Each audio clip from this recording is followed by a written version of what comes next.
nuestros corazones insaciables son hasta que conocen a su Salvador.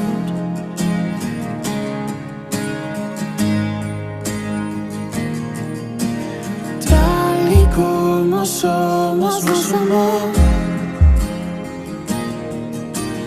hoy nos acercamos sin temor. Él es el agua que a beber nunca más tendremos sed. Jesucristo basta, Jesucristo basta, mi castigo recibió.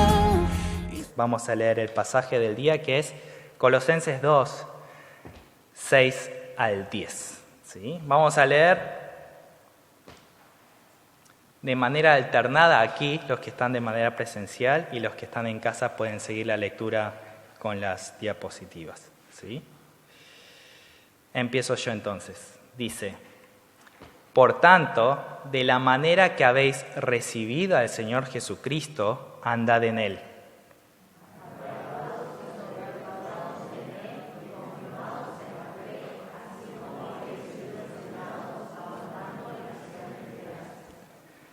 Mirad que nadie os engañe por medio de filosofías y huecas sutilezas, según las tradiciones de los hombres, conforme a los rudimentos del mundo, y no según Jesucristo.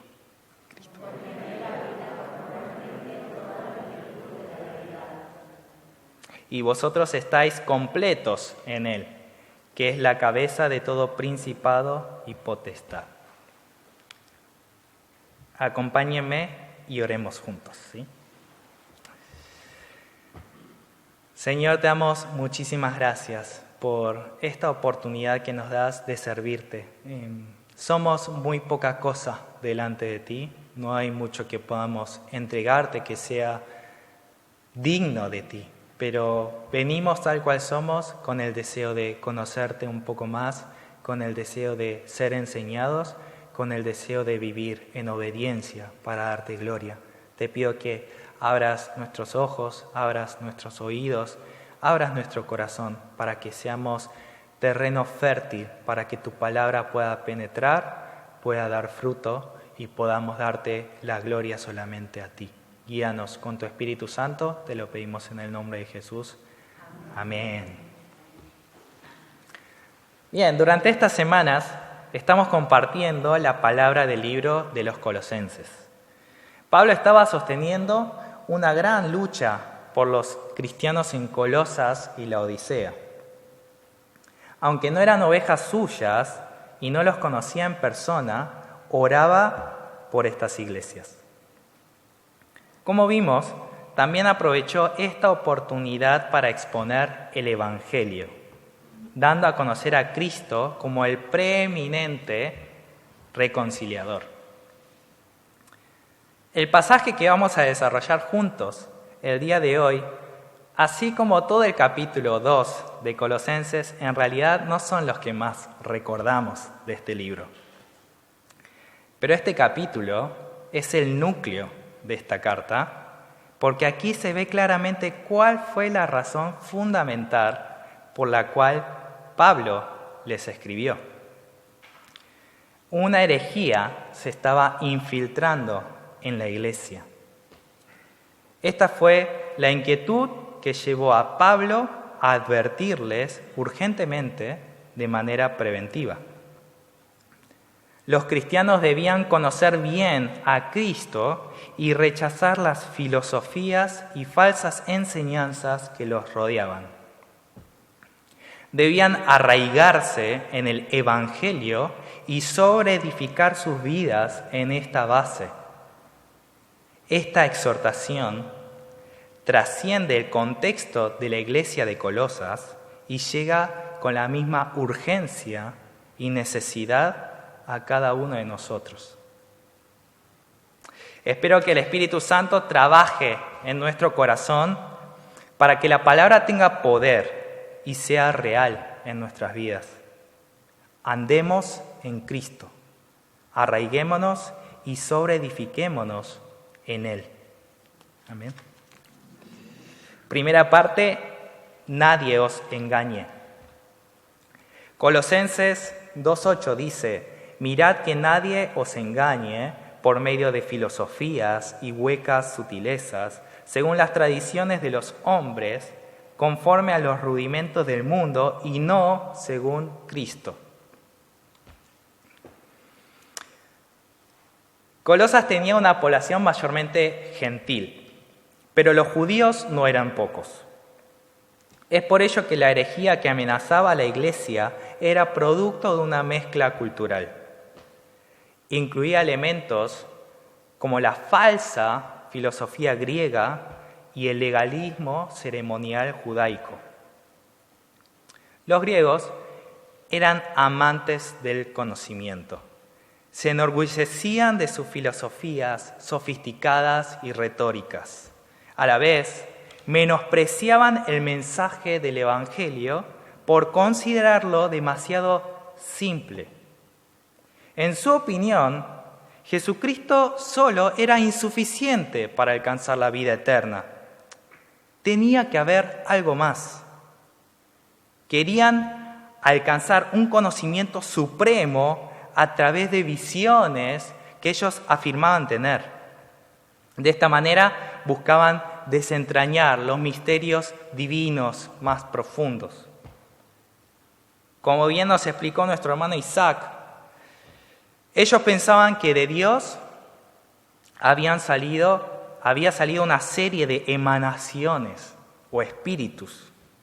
Había emanaciones buenas o también considerados ángeles, y Jesús era considerado como una de estas emanaciones más elevadas. Pero también había emanaciones malas o demonios. Estos demonios conformaban una barrera entre Dios y los hombres, no el pecado. Ellos pensaban que solo podrían atravesarla a través de este conocimiento superior y a través de la ayuda de las buenas emanaciones. Es por eso que acudían a los ángeles y los consideraban objeto de adoración. Pablo corrigió esta concepción equivocada cuando les dice en Colosenses 2, 18, 19: nadie os prive de vuestro premio, afectando humildad y culto a los ángeles, entremetiéndose en lo que no ha visto, vanamente hinchado por su propia mente carnal y no haciéndose de la cabeza. Estos herejes defendían la adoración de los ángeles con fundamentos que no tenían. Alardeaban de un conocimiento superior, pero en realidad estaban envanecidos por su razonamiento humano. Como dice Romanos 1:22, profesando ser sabios, se hicieron necios. En su carta a los Corintios, Pablo agrega: porque los judíos piden señales y los griegos buscan sabiduría, pero nosotros predicamos a Cristo crucificado. Para los judíos ciertamente tropezadero y para los gentiles locura. 1 Corintios 3: nadie se engaña a sí mismo. Si alguno entre vosotros se cree sabio en este siglo, hágase ignorante para que llegue a ser sabio. Porque la sabiduría de este mundo es insensatez para con Dios. Pues escrito está: Él prende a los sabios en la astucia de ellos. Y otra vez, el Señor conoce los pensamientos de los sabios, que son vanos. Al confiar en sus razonamientos, estas personas no se mantenían firmemente unidos a la única cabeza de la iglesia, que es Cristo. No dependían de la única fuente de toda sabiduría, de todo conocimiento verdadero. Colosenses 2: para que sean consolados sus corazones unidos en amor, hasta alcanzar todas las riquezas de pleno entendimiento, a fin de conocer el misterio de Dios el Padre y de Cristo, en quien están escondidos todos los tesoros de la sabiduría y del conocimiento. Esta es la sabiduría que salva. Este es el misterio de Dios que debían buscar. En Cristo están escondidos los tesoros de la sabiduría y del conocimiento. Buscar un conocimiento terrenal fuera de Jesús es ser necio. Al considerarlo una simple emanación de Dios, también negaban su divinidad. Pablo les vuelve a decir en Colosenses 2:9, porque en Él habita corporalmente toda la plenitud de la deidad. Dios mora no en parte, sino completamente en la persona del Hijo. Entonces, considerar que la salvación no está completa en Cristo es no reconocerlo como el Ser Supremo que es no reconocer que es nuestro Creador, no reconocerlo como nuestro Señor. Es darle la espalda al único que nos puede salvar. Por otro lado, la herejía en Colosas también, como dije, tomó elementos del legalismo judaico. Ellos también negaban la suficiencia de Cristo. Aparte de la fe como requisito, añadían obras conforme a la ley y conforme a las tradiciones judías. Por ejemplo, la circuncisión. Pablo expresó su total desacuerdo diciéndoles, versículos 11 y 12, en él también fuisteis circuncidados con circuncisión, no hecha a mano, al echar de vosotros el cuerpo pecaminoso carnal, en la circuncisión de Cristo, sepultados con Él en el bautismo, en el cual fuisteis también resucitados con Él, mediante la fe en el poder de Dios que le levantó de los muertos. Pablo explica claramente que la circuncisión necesaria e indispensable no es la del cuerpo terrenal, sino aquella que se hace en el corazón, mediante la fe en Cristo. A esto mismo apuntaba Moisés cuando dijo en Deuteronomio 10:16, circuncidad pues el prepucio de vuestro corazón y no endurezcáis más vuestra cerviz. Lo que Moisés estaba exhortando era el arrepentimiento, pero de ninguna manera debían añadir más obras a la salvación que fue completa por el sacrificio de Jesús. Sin embargo, incluso entre los legalistas, algunos los llevaban al extremo del ascetismo. Los ascetas insistían en que el espíritu era bueno y el cuerpo era malo. Así que para vivir en santidad debían abstenerse de los deseos corporales. Los más fanáticos llegaban incluso a maltratar su cuerpo. Irónicamente pensaban que los flacos eran más santos que los gordos.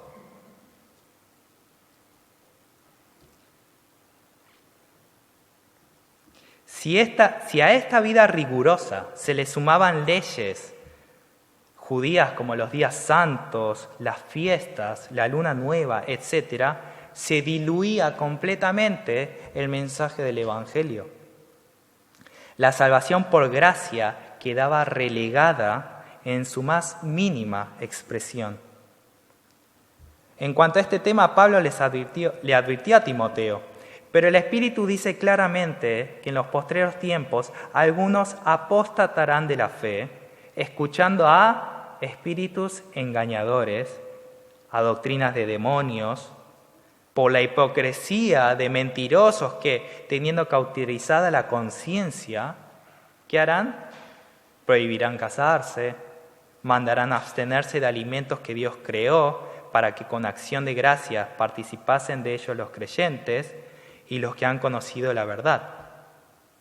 Porque todo lo que Dios creó es bueno y nada es de desecharse si se toma con acción de gracias, porque por la palabra de Dios y por la oración es santificado. Aquellos que hacen a un lado a Cristo como eje y se arraigan en la autodisciplina, en la abnegación, en el autoflagelo, pueden parecer sabios y respetables. Pero solamente es una fachada. Con esta aparente devoción y religiosidad no pueden esconder que siguen siendo esclavos al pecado que mora en su naturaleza. Los malos deseos siguen aflorando de su interior. Por eso Colosenses 2:23 dice: tales cosas tienen a la verdad cierta reputación de sabiduría, en culto voluntario, en humildad y en duro trato del cuerpo, pero no tienen valor alguno contra los apetitos de la carne. Quizá la vida austera, la autodisciplina, los lleve a ser mejores personas. El problema es que nunca alcanzarán el estándar de santidad que Dios exige. Todo intento de duro trato al cuerpo se vuelve irrelevante.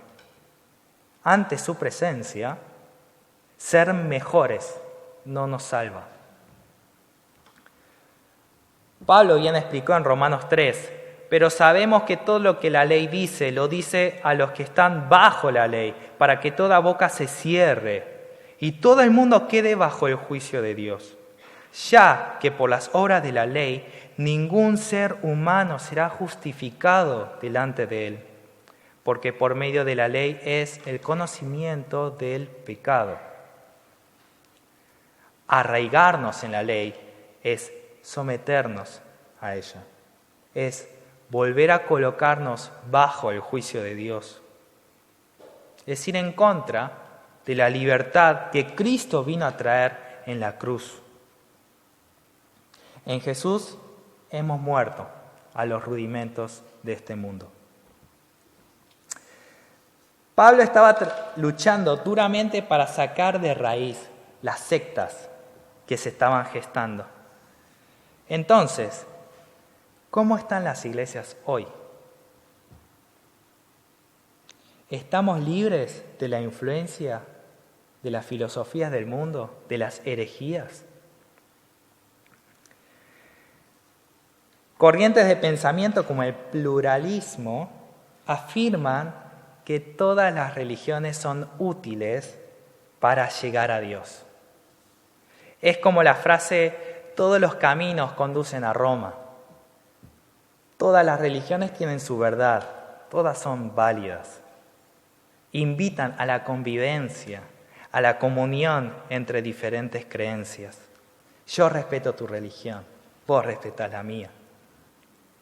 Son todos muy generosos, muy tolerantes entre sí. Otro movimiento es la nueva era, que busca la unificación de todas las religiones.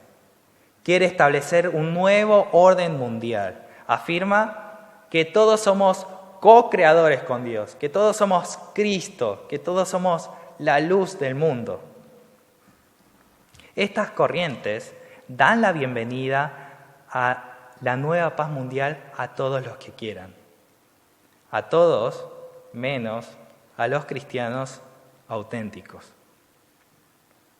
Nosotros creemos en un Dios único y que no hay otra salvación fuera de Jesucristo.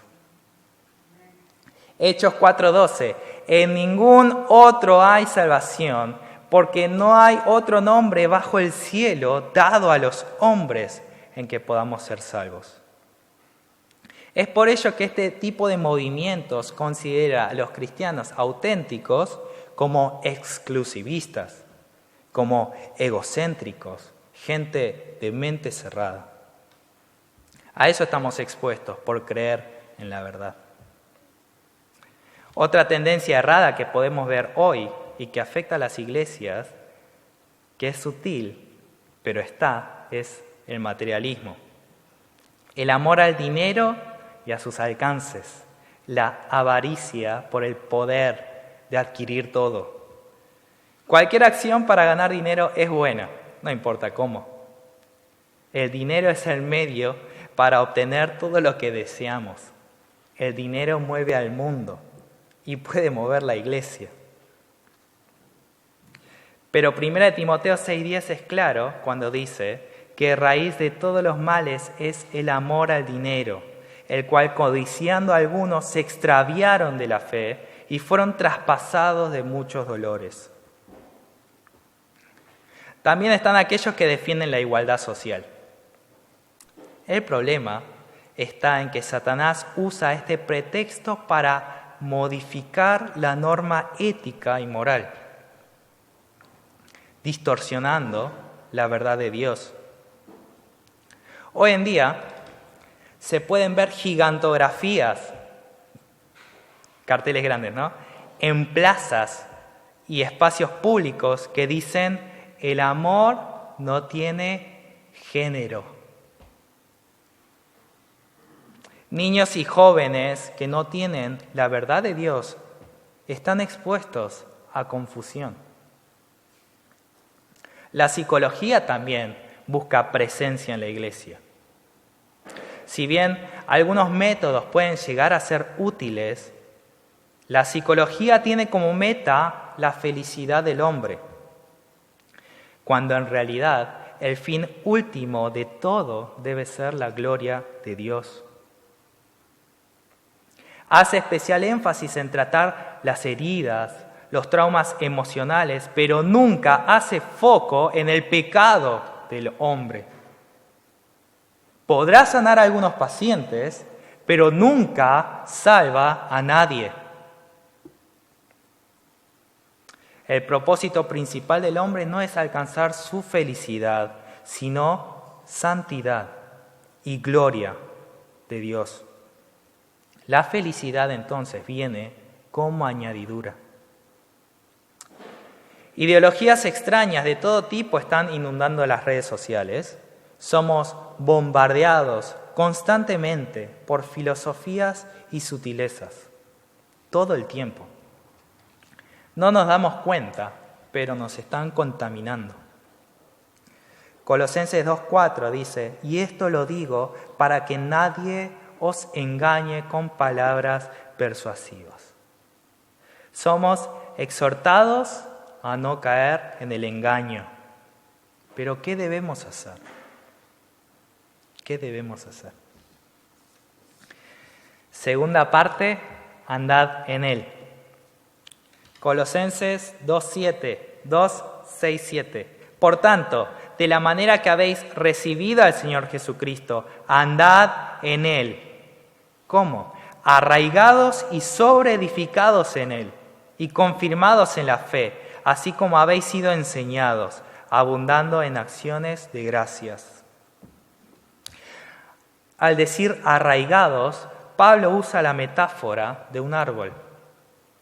Este echa sus raíces en lo profundo de la tierra en busca de agua. De otra manera, al poco tiempo se secaría y moriría. Profundizar sus raíces hasta hallar aguas es cuestión de vida o muerte para el árbol. Del mismo modo, el salmista dice que el bienaventurado es aquel que en la ley de Jehová está su delicia, en su ley medita de día y de noche. Será como árbol plantado junto a corrientes de aguas, que da su fruto en su tiempo, su hoja no cae y todo lo que hace prosperará. Jesús es la fuente de agua viva. Si procuramos la vida, debemos arraigarnos en Él. Dicho de otro modo, arraigarnos en Él implica permanecer en su palabra. Jesús mismo dijo en Juan 15, yo soy la vid, vosotros los pámpanos. El que permanece en mí y yo en él, éste lleva mucho fruto, porque separados de mí nada podéis hacer. El que en mí no permanece será echado fuera como pámpano y se secará. Y lo recogen y los echan en el fuego y arden. Si permanecen en mí y mis palabras permanecen en vosotros, pedid todo lo que queréis y os será hecho. Juan 6. El Espíritu es el que da vida, la carne para nada aprovecha. Las palabras que yo os he hablado son espíritu y son vida. En la palabra de Jesús está la vida. La palabra debe ser la norma absoluta en nuestra vida cristiana. No una doctrina de hombres, no una tradición religiosa. Debemos ir hasta donde la palabra nos dice que vayamos, debemos frenar donde la palabra nos dice que nos detengamos. La palabra debe ser la lámpara a nuestros pies, la lumbrera que ilumina cada paso que damos. Luego, al decir sobre edificados, Pablo emplea la metáfora de un edificio. A la luz de este ejemplo, nuestras acciones en esta vida se pueden ilustrar como una sobreedificación. A todos nos gustaría que nos asocien a los edificios más altos.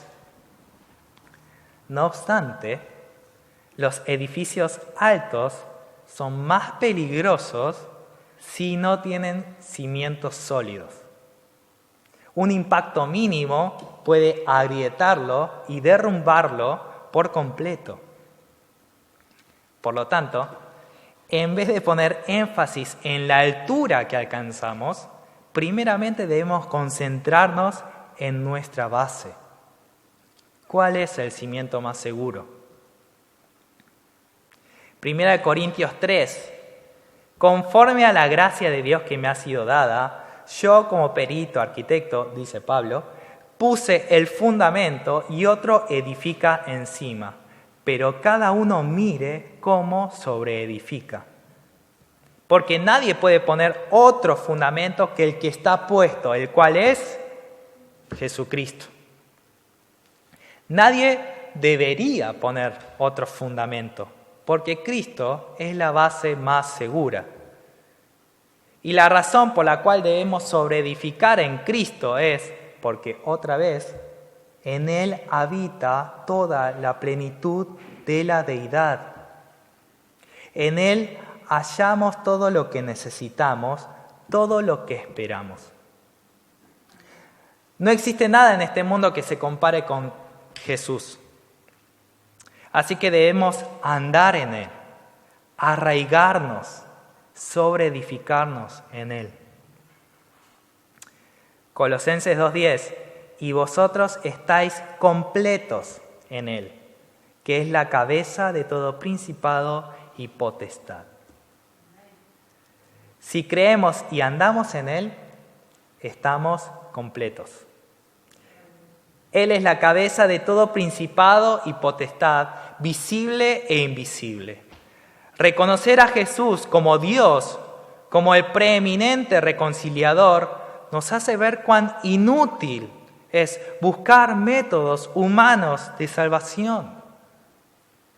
Cristo está por encima de todo lo creado y Él es suficiente para salvar. No podemos agregar algo a eso.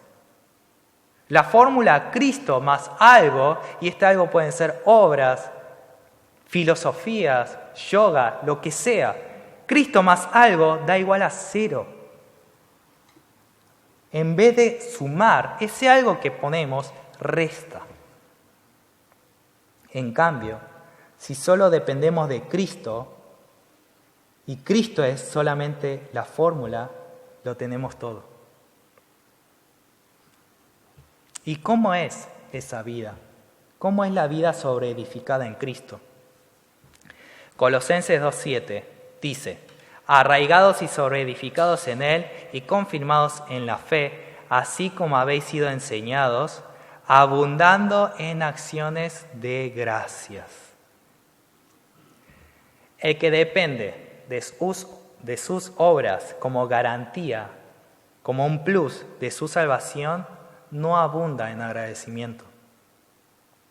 Cuando su vida marcha bien, sus buenas obras lo hacen hinchar su orgullo, vanagloria, autosuficiencia y búsqueda de reconocimiento. Cuando no tiene un buen día, sus obras transmiten fatiga, angustia, descontento e hipocresía. No hay gozo verdadero, no hay una seguridad completa. En su corazón reina la duda de manera constante. No así el que sobreedifica su vida en Cristo. Este abunda en acciones de gracias. El corazón agradecido es un distintivo de aquel que ha echado sus raíces profundamente en Cristo. Jesús ha mirado su bajeza, ha contemplado su peor condición de pecado y aún así le ha extendido su salvación de manera gratuita. Entonces, toda obra buena que sobreedifica el que comprende esta gracia, lo hace con la fragancia del agradecimiento. No para buscar aprobación, sino como respuesta natural de alguien que se sabe amado, que se sabe perdonado por Dios. ¿Dónde están puestas las raíces de nuestra vida? ¿Sobre qué fundamento estamos sobreedificando nuestro presente? Un misionero compartió una anécdota que experimentó cerca de un templo budista estando en Indonesia. Dice que entabló una conversación con un líder musulmán y con un líder budista. Charlando, ellos sostenían que todas las religiones son iguales en esencia y que las diferencias son superficiales. Al oírlos, el misionero dijo: me da la impresión de que ambos ven a Dios, o lo que llamen Dios, en la cima de una montaña. Y que todas las personas estamos al pie de esa montaña. Yo puedo encontrar un camino para ascender, usted puede encontrar otro y usted otro, pero al final todos terminaremos en el mismo lugar. Exactamente, dijeron ellos, sonriendo. Ahora bien, dijo el misionero, ¿qué pensarían si les dijera que el Dios que está en la cima de la montaña descendió hasta donde estamos nosotros? ¿Qué pensarían si les dijera que Dios no espera que la gente encuentre un camino hacia Él, sino que, en cambio, Él vino a nosotros?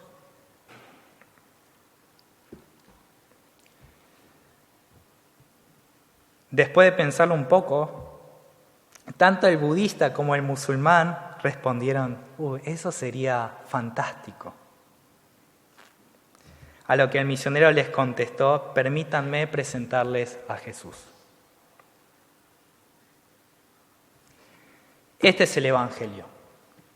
Nuestra vida llega a ser vida de verdad cuando sumergimos nuestras raíces con desespero a esta salvación. No hay otra opción. No hay filosofía, no hay doctrina, no hay tradiciones de hombres, no hay palabras persuasivas, no hay rituales, no hay razonamientos. Nada en este mundo nos ayuda a dar un paso hacia arriba. Nada nos acerca a Dios. Ningún mensaje de este mundo genera el impacto eterno que tiene Cristo en nuestras vidas. Si hemos aceptado a este Señor Jesucristo, andemos en Él, permanezcamos en su palabra, arraiguémonos, sobreedifiquemos en Él. Cristo es el todo, en todo. En Él habita toda la plenitud. Que nuestras acciones reflejen nuestro corazón agradecido al Dios de nuestra salvación. Porque nuestra salvación está completa en Él. Con Jesús es más que suficiente. Amén. Oremos juntos.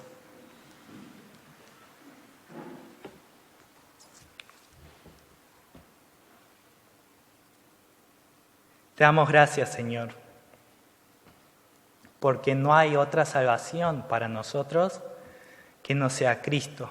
Y te damos gracias porque en este mundo no encontramos nada parecido a ti, que siendo nuestro Creador, siendo nuestro soberano, siendo nuestro juez, te has vestido de hombre y has venido a dar tu vida por cada uno de nosotros.